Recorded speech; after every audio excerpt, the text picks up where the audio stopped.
Welcome to another edition of Africa Sideways, and we're coming to you from the new Omoda C5 top of the range model. And the top of the range model in this is under 500,000 Rand, which is, you're getting a lot of car for your money. This is about 450,000 Rand. They start at about 350 for the entry level one, and it's all the latest tech in here. It feels like a new interior. I was driving an Audi the other day and it felt kind of dated. Nothing dated about this. When you put your foot in, it's all there, ladies and gentlemen.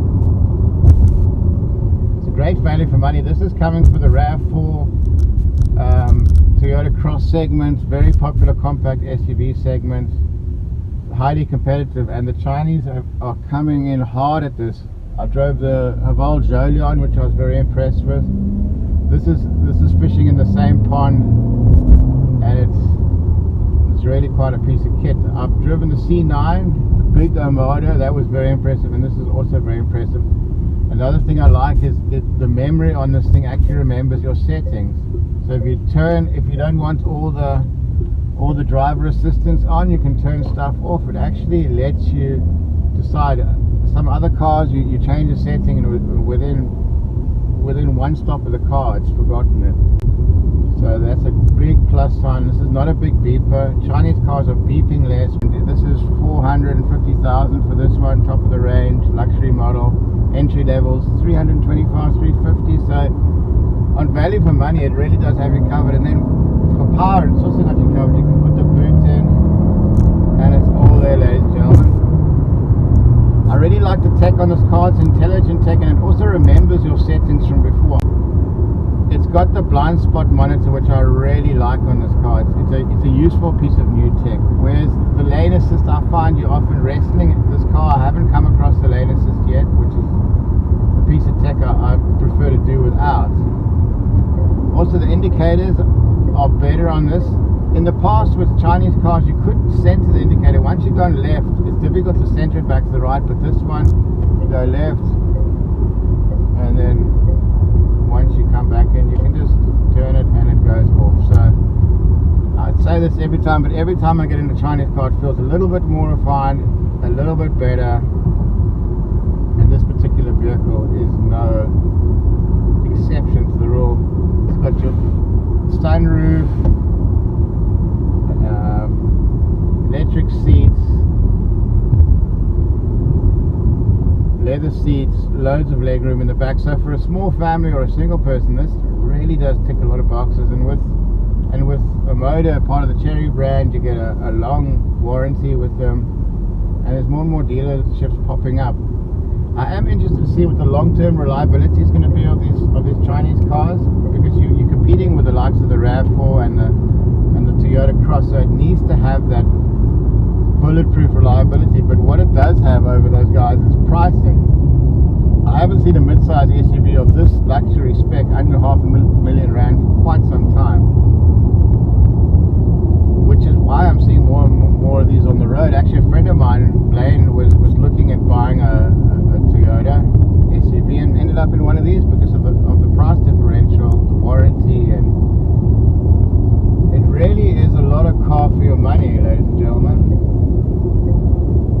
Quite nippy as well. Decent ground clearance. I mean, you're not going to do hectic off-road in this because of the front end. It's relatively low, but gravel road is going to be fine. Bear in mind that the spare tire is a biscuit spare. I would like to see a full-size spare, but then they've tried to maximize the rear boot space. Okay, ladies and gentlemen, let's have a look at the boot. As you can see, this is not the hybrid, so you get quite a bit deeper boot space. It's got a skinny spare. It'll get you down the road, but it's not going to get you that far. I always prefer to see a full-size spare. Lots of space for legroom, that's for sure. I find with Chinese cars, they often give priority to the rear legroom, and you can see here it definitely has a lot of legroom. Here I am, 5'11", and my knees aren't touching. Let me fit behind my own seat. So a little bit of touching, but there's so much leg room in the front there that you can easily move the seat forward. I could go a little bit further back, but yeah, very comfortable place to be, the back here. You're quite high up. You've got your aircon vent here, USB port. It's nice to see these, and this is quite an interesting design on the back here. It's got like a, feels like a racing seat. And then we move to the cabin. Nice place to be. Got these big LCD screens. Simple layout here. They've gone for the gear stick. On other cars, they're changing the gear on the indicator stalk.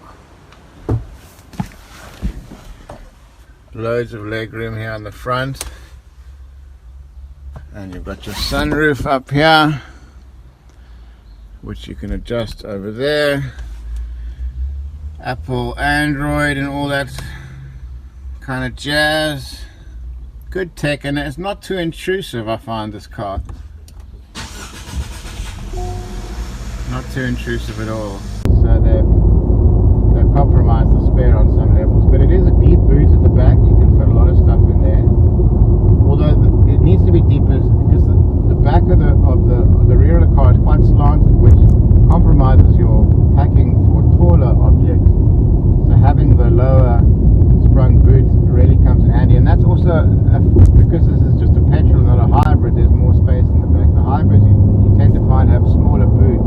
So yeah, you got different modes. Normal.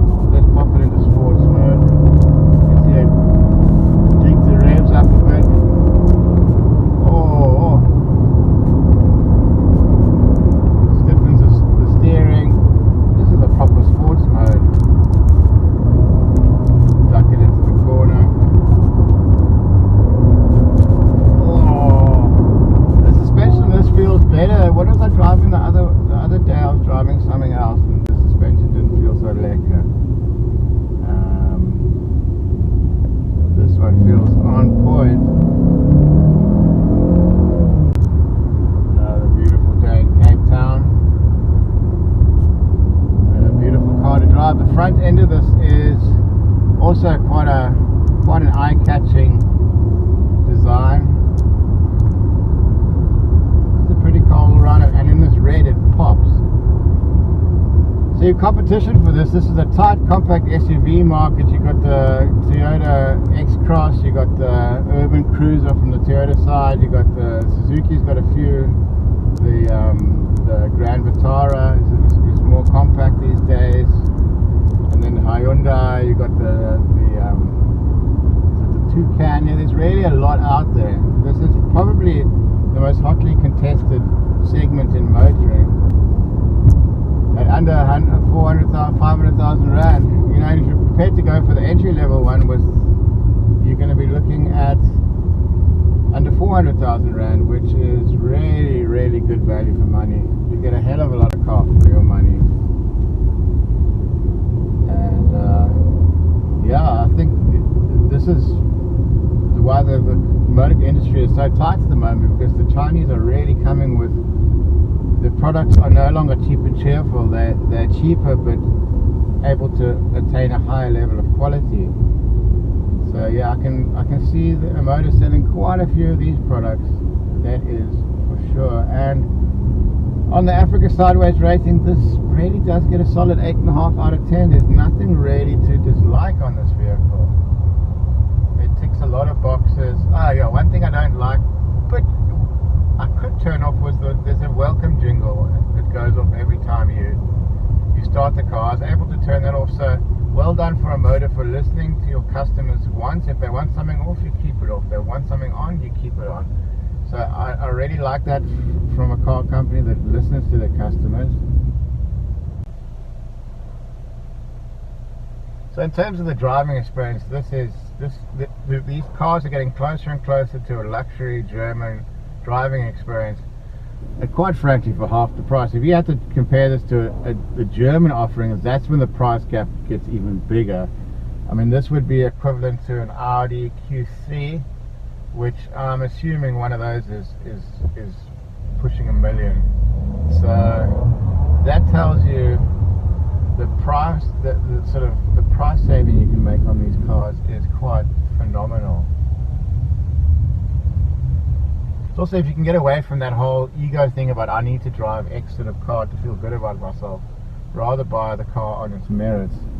And on merits, this is coming out swinging.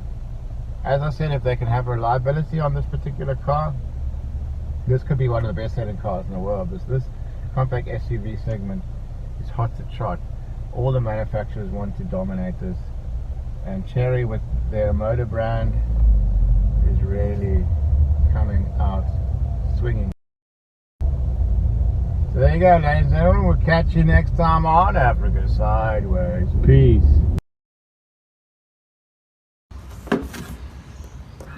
Okay, let's have a look at the boot, ladies and gentlemen. Now this is a bit deeper in the back, but you don't have the hybrid system here. You just got a skinny spare. So yeah, it's quite a deep tray, but you can see that the angle of this back roof is at quite a slant, so you're not going to get much anyhow in terms of tallness.